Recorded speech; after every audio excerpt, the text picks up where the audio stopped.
ચલો વિદ્યાર્થી મિત્રો, આજે આપણે એક નવો ટોપિક લેવા જઈ રહ્યા છે જેનું નામ છે ઉપગણ, અને આપણે એને અંગ્રેજીમાં સબસેટ તરીકે ઓળખીએ છીએ.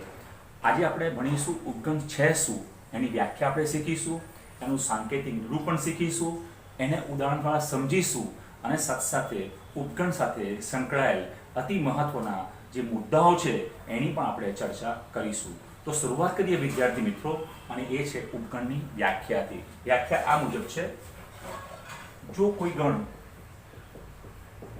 એના પ્રત્યેક ઘટક ગણ બીનો પણ ઘટક હોય તો ગણ એને ગણ બીનો શું કહેવાય છે? ઉપગણ કહેવાય. વિદ્યાર્થી મિત્રો, આ એકદમ સરળ વ્યાખ્યા છે. કોઈ ગણ એ આપણને આપેલ છે, એ ગણ એના બધા જ એટલે પ્રત્યેક ઘટક એ બીજા કોઈ ગણ બીના પણ ઘટક હોય, મતલબ ગણ બીમાં પણ આવેલા હોય, તો આપણે સ્વયં કહી શકીએ કે ગણ એ છે એ ગણ બીનો શું છે? ઉપગણ છે, એમ કહેવામાં આવે છે. વિદ્યાર્થી મિત્રો, આપણે ઓલરેડી ભણી ચૂક્યા છે, જેને સંકેતમાં આપણે એ થોડો લાંબો સી અને બી આ વડે દર્શાવીએ છીએ. આ જે સંકેત છે એને આપણે ગુજરાતીમાં ઉપગણ તરીકે ઓળખીએ છીએ, અથવા અંગ્રેજીમાં એને સબસેટ તરીકે ઓળખીએ છીએ. એ ઇઝ સબસેટ ઓફ બી, અથવા તો ગુજરાતીમાં એ ઉપગણ છે બી એમ વાંચાય છે. તો સૌથી પહેલું આપણે વ્યાખ્યા શીખ્યા. હવે વ્યાખ્યાને ફરી એકવાર જોઈ લઈએ કે જો ગણ એના બધા જ ઘટક, પ્રત્યેક ઘટક એ ગણ બીના પણ ઘટક હોય, મતલબ ગણ બીમાં પણ આવેલા હોય, તો એને બીનું શું કહેવાય? ઉપગણ કહેવાય. હવે વિદ્યાર્થી મિત્રો, એક આપણે ઉદાહરણ લઈએ અને ઉદાહરણ દ્વારા સમજીએ કે આ ઉપગણ છે શું. પહેલું હું લઉં છું એ બરાબર ગણ એની અંદર હું લઉં છું 1, 3 અને 5 લઉં છું વિદ્યાર્થી મિત્રો, અને બીની અંદર હું લેવા જઈ રહ્યો છું x કોલન x એ 10 થી નાની અયુગ્મ પ્રાકૃતિક સંખ્યા. x કોલન x એ 10 થી નાની અયુગ્મ પ્રાકૃતિક સંખ્યા. આપણે એ તો આપણને ખબર જ છે 1, 3 ને 5. બી ને આપણે યાદની રીતમાં ફેરવીશું. બી બરાબર આપણે લખી શકીએ 10 થી એક તો નાની લેવાની છે, અને બીજી અયુગ્મ એટલે એકી સંખ્યાઓ લેવાની છે. પ્રાકૃતિક સંખ્યાઓ એટલે ધન જ હોય, તો આપણે શું લઈશું? અહીંયા 1, 3, 5, 7 અને 9 લઈ શકાય, કારણ કે આ બધી જ અયુગ્મ સંખ્યાઓ પણ છે, પ્રાકૃતિક પણ છે, અને સાથે 10 થી નાની પણ છે. તમે અહીં ક્લિયર જોઈ શકો છો કે અહીં ગણ એના બધા જ ઘટકો એટલે પ્રત્યેક ઘટકો 1, 3, 5 એ ગણ બીમાં પણ આવેલા છે. તેથી કરીને આપણે કહી શકીએ અહીં એ ઉપગણ છે. તો વિદ્યાર્થી મિત્રો, આપણે વ્યાખ્યા શીખ્યા. આઈ hope you understood. Please note down. વિદ્યાર્થી મિત્રો, આ આપેલી વ્યાખ્યાને આપણે ટૂંકમાં સમજવી હોય તો આપણે કેવી રીતે સમજી શકીએ? જ્યારે a belongs to a, જ્યારે a belongs to a હોય, ત્યારે a belongs to b હોય, તો આપણે કહી શકીએ એ શું છે? b નું ઉપગણ છે એમ કહેવાય. ઇન શોર્ટ, હજુ પણ આપણે ટૂંકમાં લખીએ તો વધુ સ્પષ્ટ રીતે લખવું તો આ રીતે લખી શકાય છે. આ વાસ્તવિકતાને a belongs to a imply a belongs to b વડે દર્શાવવામાં આવે છે. દર્શાવાય. તમે કહેશો આ સંકેત શું છે? ધ્યાન આપજો, આ સંકેતને કહેવાય છે પ્રેરણ, અને અંગ્રેજીમાં આપણે એને ઇમ્પ્લાઇઝ કહીએ છીએ, જેનો અર્થ છે જો અને તો. આ શરતી વિધાન માટે વાપરવામાં આવે છે, એટલે કે જો એ એમાં હોય ત્યારે એટલે તો એ બીમાં હોય તો એ ઉપગણ છે બી. તો આ રીતે પ્રેરણની મદદથી પણ આપણે આ વ્યાખ્યાને રજૂ કરી શકીએ કે જે આપણે જોઈ રહ્યા છે. હવે વિદ્યાર્થી મિત્રો, વાત કરીએ આગળ. આપણે વધીશું. આગળ વધીએ આપણે. કેટલીક વાર એવું બને છે કે આપણી પાસે છે, એક ઉદાહરણ લઉં તમારા માટે. a બરાબર 1, 2, 5 અને 10 લખેલું છે, અને બીજા ગણ બી માટે x કોલન x એ 10 નો અવયવ એમ લખેલ છે. રાઈટ છે. આપણે જોવું છે કે કયો ગણ બીજા ગણનો ઉપગણ છે. મતલબ એ બી નો ઉપગણ છે અથવા બી એ નો ઉપગણ છે, એનો આપણે અભ્યાસ કરવો છે. તો સૌપ્રથમ વિદ્યાર્થી મિત્રો આપણે બીને શું કરવું પડે? યાદીની રીતમાં દર્શાવવું પડે.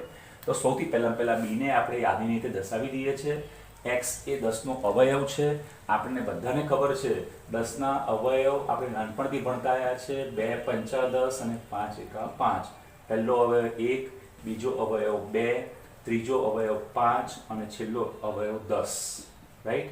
તમે જોઈ શકો છો અહીં a ના બધા સભ્યો શેમાં આવેલા છે? b માં આવેલા છે. એટલે કે a ઉપગણ છે b. અને એનાથી ઊંધું પણ તમે વિચારશો કે b ના બધા સભ્યો શેમાં આવેલા છે? a માં પણ આવેલા છે. મતલબ b એ a નો પણ ઉપગણ છે. આ વિશિષ્ટ પ્રકારના કિસ્સા છે વિદ્યાર્થી મિત્રો. ખાસ જોજો, જ્યારે પહેલો ગણ બીજા ગણનો ઉપગણ હોય અને બીજો ગણ એ પહેલા ગણનો પણ ઉપગણ હોય ત્યારે આપણે એવું કહી શકીએ કે a અને b બંને કેવા ગણો કહેવાય? સમાન ગણો. મતલબ બંને ગણની અંદર એના એ જ સભ્યો દેખાય છે એટલે બંને ગણને આપણે શું કહી શકીએ? સમાન ગણો કહી શકીએ. કારણ શું? એના બધા સભ્યો b માં અને b ના બધા સભ્યો a માં ક્યારે શક્ય બને? ત્યારે બંને ગણ કેવા હોય? સમાન ગણ હોય. એટલે આપણે આવું લખી શકીએ એના પરથી કે a બરાબર b કહેવાય. આ વાસ્તવિકતાને લખવા માટે આપણે સાંકેતિક નિરૂપણ કરીશું અને આ વાસ્તવિકતાને ટૂંકમાં દર્શાવવા માટે આપણે એક સંકેત વાપરીશું. ધ્યાનથી જોજો. a ઉપગણ છે b અને b ઉપગણ છે c. ડબલ ઇમ્પ્લાઇઝ a બરાબર b. યાદ રાખજો વિદ્યાર્થી મિત્રો, આને ઇફ એન્ડ ઓનલી ઇફ તરીકે ઓળખવામાં આવે છે. ઇફ એન્ડ ઓનલી ઇફ, અથવા તો ઘણીવાર આને આ સંકેતને દ્વિપ્રેરણ તરીકે પણ ઓળખવામાં આવે છે. દ્વિપ્રેરણ તરીકે. આ એક જ પ્રેરણ છે, આ ડબલ પ્રેરણ છે. બંને બાજુ છે એટલે ડબલ ઇમ્પ્લાઇઝ અથવા તો દ્વિપ્રેરણ તરીકે પણ ઓળખવામાં આવે છે. આનો અર્થ જો, તો અને તો જ એવું થાય છે વિદ્યાર્થી મિત્રો. તો આ રીતે આપણે ઉપગણની મદદથી વિશિષ્ટ પ્રકારની માહિતી મેળવી રહ્યા છે અને ઉપગણને આધારે આપણે આ ચર્ચાને આગળ વધારી રહ્યા છે. હવે અતિ મહત્વના આપણે 2 મુદ્દાની વાત કરવા જઈ રહ્યા છે જે ઉપગણની રિલેટેડ છે વિદ્યાર્થી મિત્રો અને ખૂબ જ મહત્વ રાખે છે. તો એની પણ આપણે ચર્ચા કરીશું. તમે સાથે સાથે આને નોટ ડાઉન કરતા રહેજો જેથી કરીને આપણે ઝડપથી આગળ વધી શકીએ. આગળ વધીએ વિદ્યાર્થી મિત્રો. હવે હું તમને લઈ જાઉં છું એ છે મહત્વની ચર્ચા પર. પહેલું ખાસ યાદ રાખજો વિદ્યાર્થી મિત્રો, પહેલી ચર્ચા આપણી છે આજે 2 મહત્વના મુદ્દાઓ. અતિ મહત્વના 2 મુદ્દાઓની ચર્ચા આપણે કરીશું આજે કે જે ઉપગણ પર આધારિત છે. પહેલો અને અતિ મહત્વનો મુદ્દો એ પ્રત્યેક એટલે દરેક ગણ પોતાનો જ ઉપગણ હોય છે.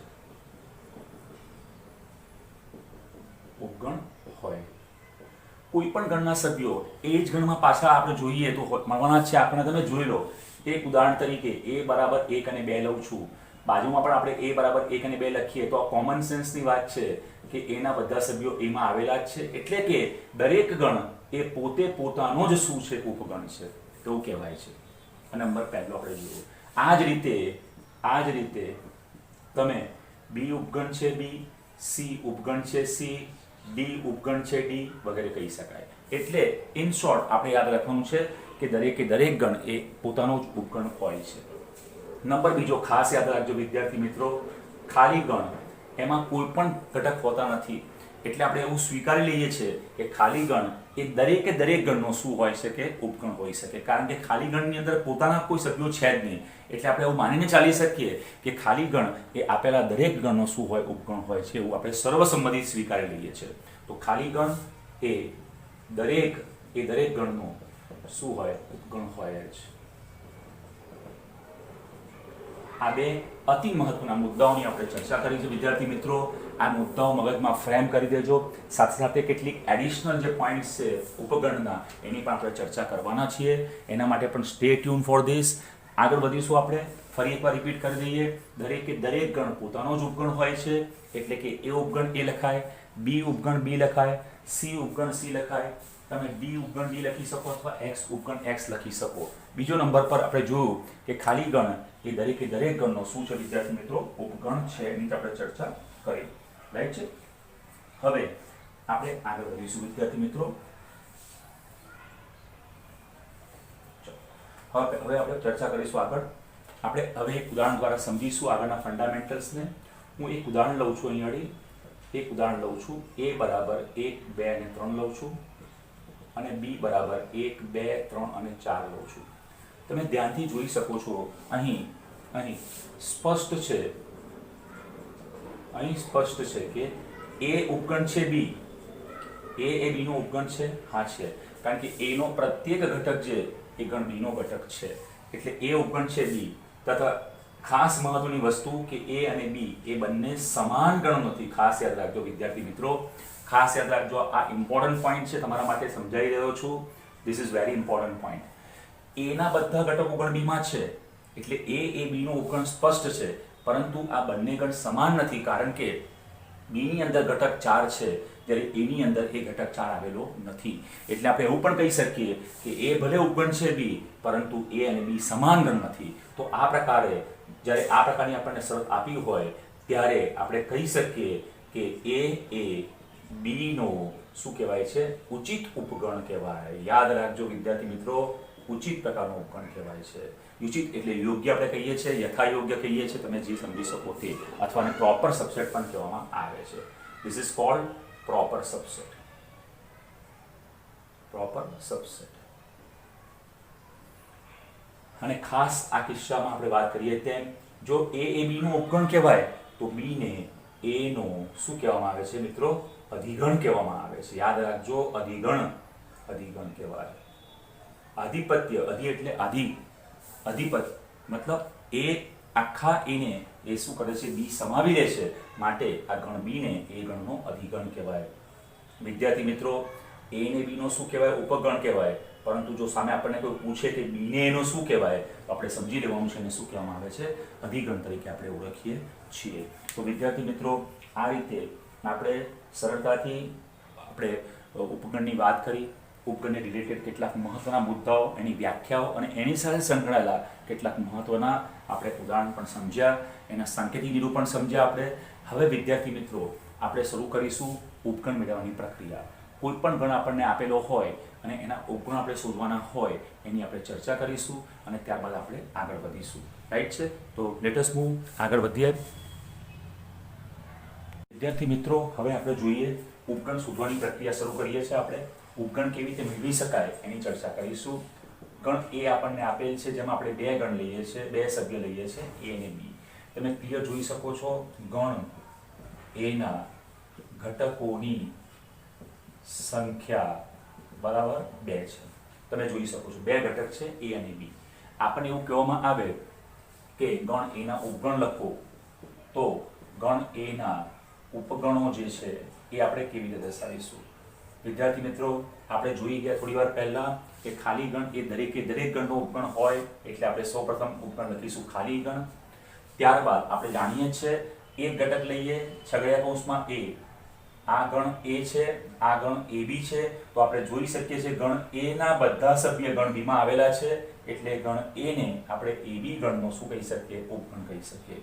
આ જ રીતે આપણે b લઈ શકીએ અને દરેકે દરેક ગણ એ પોતે પોતાનો જ ઉપગણ હોય છે. થોડી વાર પહેલા આપણે મહત્વના પરિણામમાં લખેલું હતું, તો આપણે આ ગણને પણ લેવો પડે, મતલબ a અને b ને પણ લેવો પડે. તો આ રીતે આપણે ગણ a ના 4 ઉપગણો મળે છે. પહેલું ઉપગણ ખાલી ગણ, બીજો ઉપગણ ગણ પોતે જ, અને સાથે સાથે અંદર રહેલા ઘટકો જે છે આપણે લીધા a અને b, આ બંનેના સભ્યો પણ a અને b માં આવેલા હોવાને કારણે આ બંને પણ શું છે? આપેલા ગણ a ના ઉપગણો છે. તો વિદ્યાર્થી મિત્રો, આ રીતે આપણે કોઈ પણ ગણના ઉપગણોને શોધી શકીએ. બીજું ઉદાહરણ લઈ લઈએ. ગણ b બરાબર આપણે લઈએ છે 1 2 અને 3 લઈએ વિદ્યાર્થી મિત્રો. તો આપણને કોઈ કહે કે ગણ b ના ઉપગણોની સંખ્યા અથવા ઉપગણો શોધો. પહેલો ઉપગણ આપણને ખબર જ છે, ખાલી ગણ હોય. પછી આપણે એક એક ઘટક લઈશું, એક એક ગણને એક એક એકાકી ગણ લઈશું. 1 લઈએ, આ ઉપગણ છે, હા છે. પછી ખાલી 2 લઈશું ગણમાં, એ પણ ઉપગણ છે, કારણ કે 2 એ 1 2 3 ની અંદર આવેલો જ છે. આ રીતે આપણે 3 ને પણ લઈ શકીએ. હવે 3 ઘટક છે, એમાંથી 2 ઘટકને પણ લઈ શકાય. 2 ઘટક લઈએ, 1 અને 2. આ ગણ પણ કેવો છે? આનો ઉપગણ છે. એ જ રીતે 2 અને 3 લઈએ તો પણ એનો ઉપગણ છે, અને 1 અને 3 લેવાથી પણ આ ઉપગણ કહી શકાય. છેલ્લે ગણ પોતે પોતાનો ઉપગણ તો હોય જ, એટલે 1, 2, 3 ને પણ આપણે લેવા પડે. તો અહીં તમે જોઈ શકો છો ઉપગણની સંખ્યા કેટલી છે. કુલ ઉપગણ બરાબર આપણી પાસે જોઈએ તો ઉપગણોની સંખ્યા બરાબર 8 છે. અહીં તમે જોઈ શકો છો જે કુલ ઉપગણ છે એ બરાબર કેટલા છે? 4 છે. તમે ક્લિયર જોઈ શકો છો આ બંને ઉપગણ પરથી આપણે શું શીખ્યા અહીંયા, કે જેટલી સંખ્યા છે એને 2 ની ઉપર મૂકવાથી આપણને પરિણામ પ્રાપ્ત થાય છે. હું 2 ની ઉપર સભ્યોની સંખ્યા કે ઘટકોની સંખ્યા મૂકું 2 તો આપણને શું મળે છે? 4. સિમિલરલી તમે 2 ની ઉપર કેટલા ઘટકો છે અહીંયા આપણે જોઈ શક્યા છે? 3 ઘટકો છે. તો ઘટકોની સંખ્યા 3 હોવાથી 3 મૂકું તો મને શું મળશે? 8 મળશે. વિદ્યાર્થી મિત્રો ખાસ યાદ રાખજો, એક સૂત્ર છે, ઘટકોની સંખ્યા બરાબર 3 છે. એટલે આપણે જ્યારે કોઈ ગણ આપણને આપેલો હોય એના કેટલા ઉપગણ મળશે એના અંગે આપણને અવઢવ હોય, વિસમંજસ હોય અથવા સમજ ના પડે તો 2 ની ઉપર ઘાત મૂકી દેવાની. મતલબ 2 ની ઉપર 3 ઘટક હોય તો 3 મૂકી દેવાના એટલે 8 આપણને મળશે ઉપગણ, અથવા 2 ઘટક હોય તો 2 ની ઉપર 2 મૂકી દેવાના એટલે આપણને 4 ઉપગણ પ્રાપ્ત થશે. This is the simplest method. આના પરથી આપણે એક સિમ્પલ ફંડામેન્ટલી સૂત્ર મૂકી દઈએ કે n ઘટક ધરાવતા ગણ માટે ઉપગણોની સંખ્યા બરાબર 2 ની ઉપર n. આ યાદ રાખજો વિદ્યાર્થી મિત્રો, n belongs to n, right? હવે અહીં તમે n belongs to n ના લો અથવા શૂન્ય પણ લેશો તો પણ તમને મળી જશે, કારણ કે અહીં તમે જોઈ શકો છો ઉપર શૂન્ય મૂકીશું તો 2 ની ઉપર 0 ઘાત એટલે 1 મળશે ઉપગણ.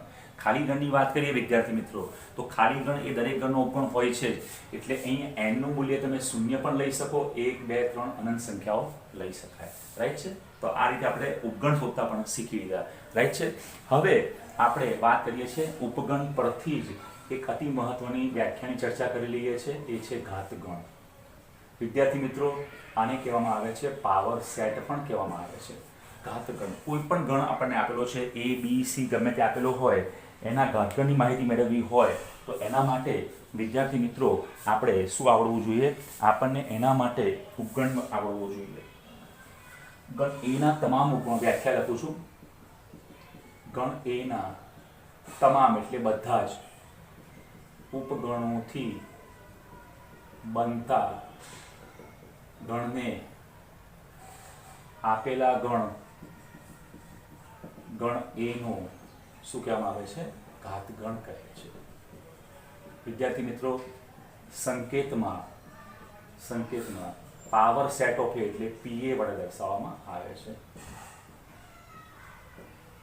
યાદ રાખો ફરી એકવાર, ગણ A ના તમામ એટલે બધા જ ઉપગણોને લઈને આપણે જે ગણ બનાવીએ એ ગણને જ આપેલ ગણ A નો શું કહેવાય? ઘાતગણ કહેવાય. સંકેતમાં પાવર સેટનો પહેલો અક્ષર P અને ગણ A છે એટલે power set of A, P કૌંસની અંદર A વડે દર્શાવવામાં આવે છે. વંચાય છે A નો ઘાતગણ અથવા અંગ્રેજીમાં એને પાવર સેટ ઓફ A વડે દર્શાવવામાં આવે છે. આઈ હોપ યુ અન્ડરસ્ટુડ. હવે આપણે સામેના ગણ A ની વાત કરીએ.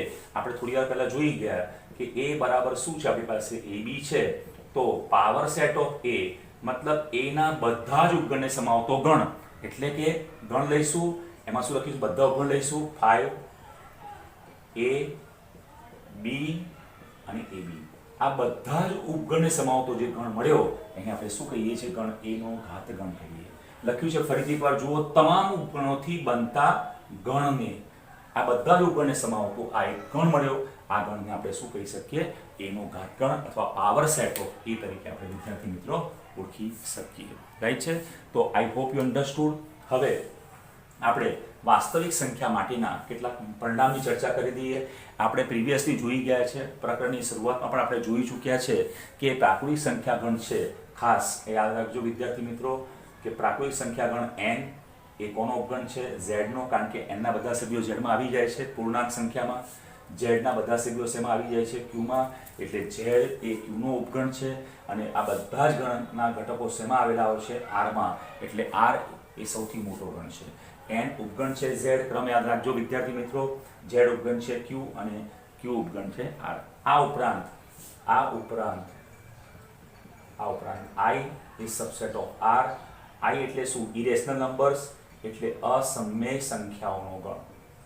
આ અસમય સંખ્યાઓનો ગણ પણ શું છે? આરનો ઉપગણ છે. પણ યાદ રાખો વિદ્યાર્થી મિત્રો, એ n એ i નો ઉપગણ નથી. આ ઉપગણ ના હોય ત્યારે આપણે સંકેતનો ઉપયોગ કરવાનો છે. તો આઈ રિપીટ, આપણે લખી નાખીએ અહીંયા, ઉપગણ ના હોય ત્યારે આપણે દર્શાવી દઈશું ઉપગણ a b no, A ઉપગણ b ના હોય ત્યારે એ ઉપગણ b કરીને આ રીતે લખવામાં આવે છે, વડે દર્શાવે છે. મતલબ એ b નો ઉપગણ નથી. A is not subset of B. આ રીતે પણ આપણે ભણી ગયા છે, શીખી પણ ચૂક્યા છો. તો આ આપણે ચર્ચા કરી રહ્યા છીએ વિદ્યાર્થી મિત્રો, એ પૂરા ઉપગણની વાત કરી રહ્યા છે. હવે આપણે વાત કરીશું એક નાનકડી વ્યાખ્યા, સાર્વત્રિક ગણ વિશે માહિતી મેળવીશું, અને ખાસ કરીને વાસ્તવિક સંખ્યાના વિશિષ્ટ પ્રકારના જે શું કહેવાય અંતરાલો છે, જે ઉપગણો છે, એની પણ આપણે વિસ્તૃત ચર્ચા કરીશું. I hope you understood. Please ઉતારતા રહેજો. Thank you for watching.